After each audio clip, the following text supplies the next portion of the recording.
बिस्मिल्लाहिर्रहमानिर्रहीम। अस्सलाम वालेकुम नाज़रीन, आप यूट्यूब चैनल देख रहे हैं। मैं इमरान खान हूँ। पाकिस्तान के अंदर PSL हो रही है, इंडिया के अंदर IPL हो रही है।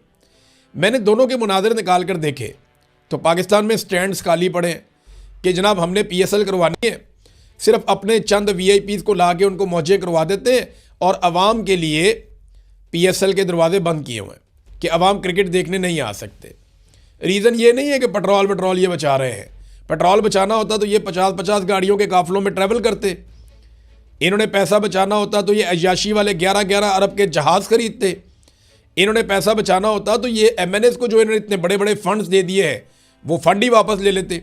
पैसा बचाना मतलब नहीं है, ये पब्लिक से छुपना चाह रहे हैं। इस वक्त लोगों में गुस्सा बहुत ज़्यादा है और उस गुस्से का ये सामना नहीं कर पा रहे, लिहाजा इन्होंने एक क्रिकेट लीग के अंदर से ही फैंस को उठवा दिया कि लोग आएंगे वो बातें करेंगे। मरियम नवाज़ को लेकर जाना था, जैसे मरियम नवाज़ के पास वोट नहीं है वैसे ही क्रिकेट PCB के पास जो है वो फैंस नहीं है। जब फैंस आएंगे तो वो बात भी करेंगे, पॉलिटिकली आज़ाद लोग हैं, वो अपने ख्यालात का इजहार करेंगे। तो ये एक प्रॉब्लम भी है। देखिए ना, इंडिया के अंदर IPL में क्राउड भरा हुआ है। अब ये सिर्फ फिनोमेना पाकिस्तान के लिए तो नहीं है ना। पाकिस्तान उठा के पेट्रोलियम मसनूआत की कीमतें 55 रुपये बढ़ा रहा है। इंडिया जो है 13 रुपये जो टैक्स ले रहा था उसको कम करके ड्यूटी को 10 रुपये और कम करके 3 रुपये कर रहा है, यानी वो ड्यूटी को कम कर रहा है कई गुना। पाकिस्तान जो है वो कीमतें कई गुना बढ़ा रहा है। इंडिया के अंदर कारोबारी ज़िंदगी चल रहा है, मामला ठीक है। पाकिस्तान के अंदर नहीं चल रहा, मामला ठीक नहीं है। इस वक्त इंडिया में IPL के अंदर स्टेडियम भरे पड़े हैं, पाकिस्तान में PSL के अंदर स्टेडियम खाली हैं। भाई क्या रीज़न है? और एक और रिपोर्ट आई है, इस रिपोर्ट के मुताबिक पाकिस्तान में पिछले साल की निस्बत इस दफ़ा पेट्रोल ज़्यादा खर्च हो रहा है।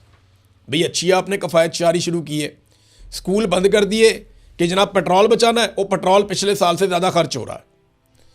क्यों ज़्यादा खर्च हो रहा है? आपने अफरा तफरी फैला दी, आपने लोगों को खौफजदा कर दिया। लोग पेट्रोल ज़्यादा ख़रीदना शुरू हो गए हैं, लोग पेट्रोल स्टोर करना शुरू हो गए, इसलिए पेट्रोल ज़्यादा चला गया। इस हुकूमत को बिल्कुल काबिलियत है ही नहीं और लोगों को इनके ऊपर किसी किस्म का कोई एतबार ही नहीं है, इसलिए लोग जमा करना शुरू कर देते हैं। और सबसे पहले ये क्या काम करते हैं, कुछ भी हो जाए सबसे पहले ये स्कूल बंद करते हैं। स्मोक आ गई, स्कूल बंद करो, ये हो गया स्कूल बंद करो, वो हो गया स्कूल बंद करो, गर्मी थोड़ी ज़्यादा आ गई स्कूल बंद करो। सबसे ज़्यादा नफरत नवाज शरीफ को और उसके ख़ानदान को तालीम से है, क्योंकि तालीम और शऊर इनकी मौत है। पाकिस्तान की मिलिट्री एस्टेब्लिशमेंट और PMLN, इन दोनों का सबसे बड़ा मसला यह है कि पाकिस्तानी तालीम हासिल ना कर लें किसी तरह। अगर ये तालीम हासिल कर लेंगे, ये एजुकेटेड हो गए, इनको शऊर आ गया, तो ये हमसे सवाल पूछेंगे और हमारे पास जवाब है नहीं। याद ना थोड़े दिन पहले मरियम नवाज़ ने क्या कहा था? उसने कहा था ना कि शऊर से पेट नहीं भरता। पेट तो जानवर का भी भर जाता है लेकिन उसे शऊर नहीं होता। तो ये अजीबोगरीब इंसानों को जानवर समझते हैं और जानवर बनाकर रखना चाहते हैं। डोनाल्ड ट्रंप जो चीज़ लड़ाई से हासिल नहीं कर पा रहा, वो चीज़ क्या उसे टेबल के ऊपर बैठकर मिल जाएगी? डोनाल्ड ट्रंप के 15 मुतालबात को मैंने आपको पढ़ के सुनाया था। मैंने बड़े गौर से पढ़े और उसके ऊपर मैंने गौर किया कि लड़ाई के मैदान में आप जो चीज़ हासिल ना कर पा रहे हो ना, वो आपको टेबल टॉक में नहीं मिलती। टेबल टॉक में आपको उतना ही मिलता है जितना आपके पास इम्कान होता है कि आप लड़ाई में जीत सकते थे, लंबी लड़ाई में जीत सकते थे, या आपका इत्तेहाद इतना बड़ा होता है कि आप कहते हैं हम दबाव बढ़ा के जितना आप दबाव डाल लें। लड़ाई में डोनाल्ड ट्रंप दबाव डाल नहीं सका, तो जब दबाव नहीं डाल सका तो फिर वो किस तरीके से इतने बड़े बड़े मुतालबात मनवाएगा? और दबाव डालने के लिए दीगर ममालिक अभी तक डोनाल्ड ट्रंप को मैसर नहीं है। फिर भी वो अपनी फ़ौज इस बहाने पहुंचा रहा है कि कुछ भी करके, कोई फॉल्स फ्लैग करके सबको इकट्ठा करके ईरान के ऊपर अटैक किया जा सके। बहरीन में काम उल्टा हो गया। जो रजीम तब्दील करना था ईरान के अंदर, इस वक्त मुजाहरे कहाँ हो रहे हैं? अमेरिका के अंदर मुजाहरे कहाँ हो रहे हैं? इसराइल के अंदर। इसराइल में बहुत बड़े पैमाने पे लोग निकल आए, लड़ाई शुरू हो गई, पुलिस के साथ झड़पें शुरू हो गई। वो लोग कहते हैं जी हमने यहाँ पे रजीम तब्दील करना है, हम नेतन्याहू को नहीं मानते। तो नेतन्याहू ने ईरान का रजीम तब्दील करना था, उसका अपना रजीम खतरे में पड़ गया वहाँ पे। और अमेरिकन रिपोर्ट कह रही है कि ये बंदा जेल में ही जाएगा जंग के बाद, जो सूरत हाल बन रही है। बहरीन के अंदर जहाँ से अमेरिका हमले करता था ईरान के ऊपर, वहाँ पे बहुत बड़े बड़े मुजाहरे हो रहे हैं। वहाँ पे आवाम सड़कों पे निकल आई है और वो मुखालफत कर रही है बहरीन की हुकूमत की पॉलिसी की। वो ये कह रहे हैं कि अमेरिका और इसराइल की लड़ाई से अपने आप को अलग करो और जो अमेरिकी अड्डे हैं वो यहाँ से निकालो। वो ईरान की हमायत कर रहे हैं। अब पाकिस्तान के अंदर भी यही सूरत हाल है।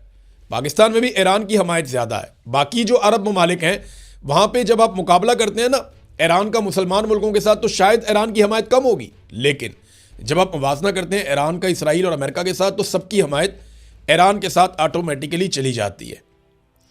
ईरान में नाज़रीन अब यूनिवर्सिटियों के ऊपर अटैक शुरू कर दिया है, तालीमी इदारों के ऊपर अटैक किया जा रहा है। सैकड़ों ऐसे स्कूल हैं ईरान में जिन पे हमला किया गया है अमरीकी और इसराइली अफवाज की जानिब से।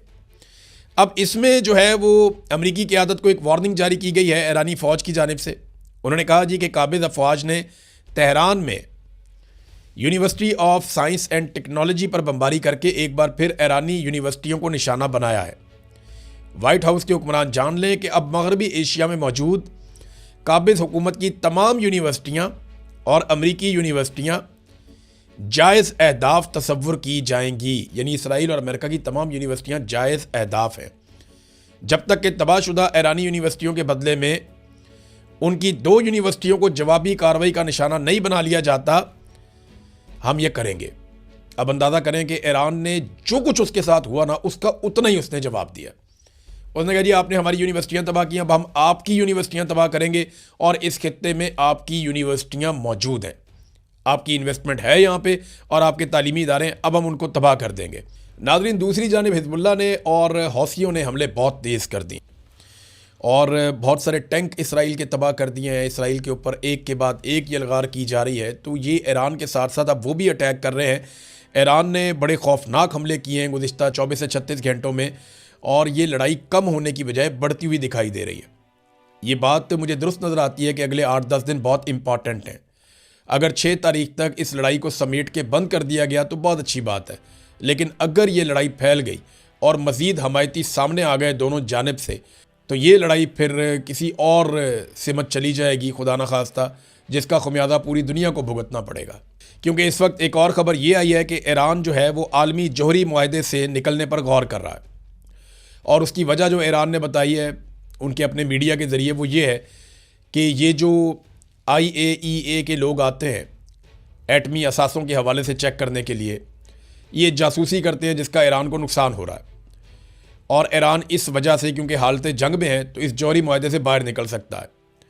अगर वो इस मुआहदे से बाहर रहेगा तो किसी भी वक्त वो एटमी धमाके भी कर सकता है।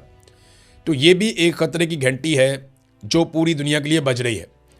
70 के करीब बरतानवी शहरी गिरफ्तार कर दिए गए हैं UAE में और गिरफ्तारी की वजह यह है कि उन्होंने जो तबाही हुई ईरानी हमलों के नतीजे में, वो तबाही उन्होंने दिखाई है। देखिए इसराइल है, UAE है, बहरीन है, कुवैत है, सऊदी अरब है, ये तमाम ममालिक सेंसर कर रहे हैं अपने नुकसानात को। ये नुकसान दिखाने नहीं दे रहे, बल्कि इसके ऊपर उन्होंने बड़ी सख्त किस्म की सेंसरशिप लगाई हुई है। जबकि ईरान अपना नुकसान बता भी रहा है और अपने मुखालिफिन का नुकसान भी बता रहा है। ईरान ने इस लड़ाई को बड़े क्रिस्टल क्लियर तरीके से लड़ा है, जबकि अमेरिका और उसके इत्तेहादियों ने इस लड़ाई को इस तरीके से लड़ा है कि वो चीज़ों को छुपाते हैं, खुफिया रखते हैं। अभी तक नाज़रीन इतना ही, यहाँ पे रोक लेते हैं इस वीलॉग को। नेक्स्ट वीलॉग में और इन्फॉर्मेशन मैं आपके साथ शेयर करूँगा। अब तक के लिए इतने, अपना ख्याल रखिएगा, अपने चैनल का भी। अल्लाह हाफ़िज़।